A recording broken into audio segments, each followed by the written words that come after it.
ಅಸ್ತ್ರ ಆಗಲಿ ಕಾಂಗ್ರೆಸ್ ಪಕ್ಷದ ಮೇಲೆ ಮಾತಾಡಬೇಕಂದ್ರೆ ಏನಿಲ್ಲ.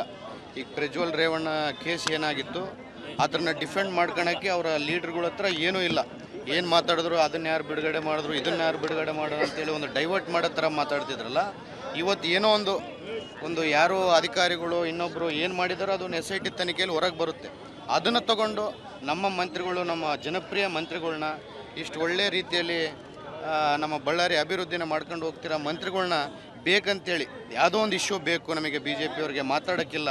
ನೈತಿಕವಾಗಿ ನಾವು ಕಾಂಗ್ರೆಸ್ ವಿರುದ್ಧವಾಗಿ ಮಾತಾಡಬೇಕಂದ್ರೆ ನಮ್ಮ ಹತ್ರ ಏನೂ ಸಬ್ಜೆಕ್ಟ್ ಇಲ್ಲ ಅಂತೇಳಿ ಎಲ್ಲಿಂದನೋ ಯಾರೋ ಮಾಡಿದ ತಪ್ಪಿಗೆ ನಮ್ಮ ಮಂತ್ರಿಗಳನ್ನ ಅವ್ರನ್ನ ಹೊಣೆ ಮಾಡಿ ಅವ್ರ ವಿರುದ್ಧವಾಗಿ ಇವ್ರು ಮಾತಾಡಿ ರಾಜೀನಾಮೆ ಕೊಡಂತೇಳಿ ಕೇಳ್ತಿದ್ದಾರೆ.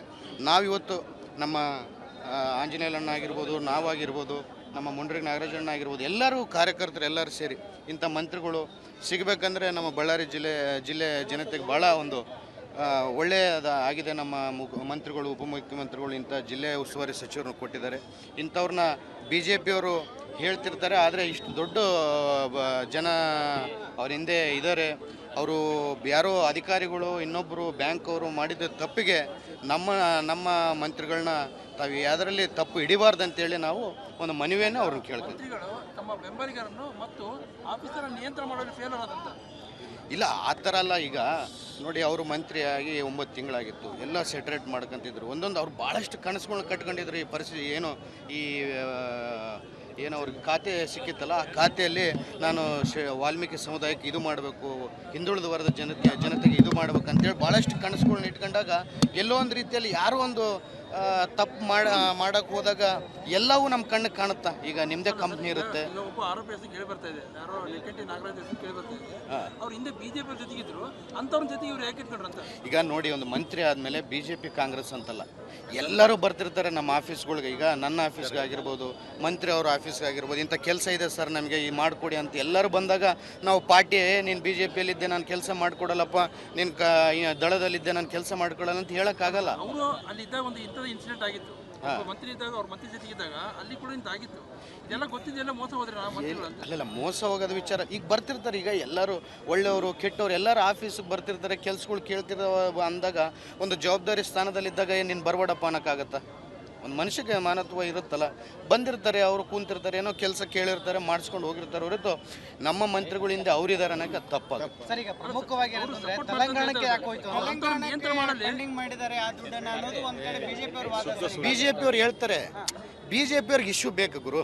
ತೆಲಂಗಾಣಕ್ಕೆ ಕಳಿಸಿದೀವಿ ಅಂತಾರೆ, ನಾಳೆ ಬೆಳಗ್ಗೆ ಇನ್ನೊಂದು ಕಡೆ ಕಳಿಸಿದೀವಿ ಅಂತಾರೆ, ಇಡೀ ಭಾರತ ದೇಶಕ್ಕೆ ನಾವೇ ಕಳಿಸಿದೀವಿ ಅಂತ ಕೂಡ BJPಯವ್ರು ಹೇಳ್ತಾರೆ. ಅದಕ್ಕೇನು ತನಿಖೆ SIT ತನಿಖೆ ರಚನೆ ಆಗಿದೆ, SIT ತನಿಖೆ ಮಾಡುತ್ತೆ. SIT ತನಿಖೆ ಮಾಡಿದ್ಮೇಲೆ ಎಲ್ಲ ಸತ್ಯಾಂಶಗಳು ಹೊರಗೆ ಬರ್ತಾವಲ್ಲ. ಸರ್, ಈಗ BJPಯವರು ರಾಜೀನಾಮೆ ಕೊಡೋಕೆ ಒತ್ತಾಯಿಸ್ತಾರೆ, ನೀವೇನು ಹೇಳ್ತೀರಿ? ರಾಜೀನಾಮೆ ಯಾಕೆ ಕೊಡಬೇಕು?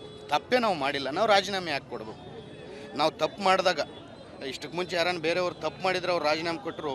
ಯಾರೋ ಮಾಡಿದ ತಪ್ಪಿಗೆ ಇಷ್ಟು ಒಳ್ಳೆಯ ವ್ಯಕ್ತಿನ ರಾಜೀನಾಮೆ ಮಾಡಂತ ಈಶ್ವರಪ್ಪನವ್ರದ್ದು ಪ್ರಕರಣ ಅದು ಬೇರೆ.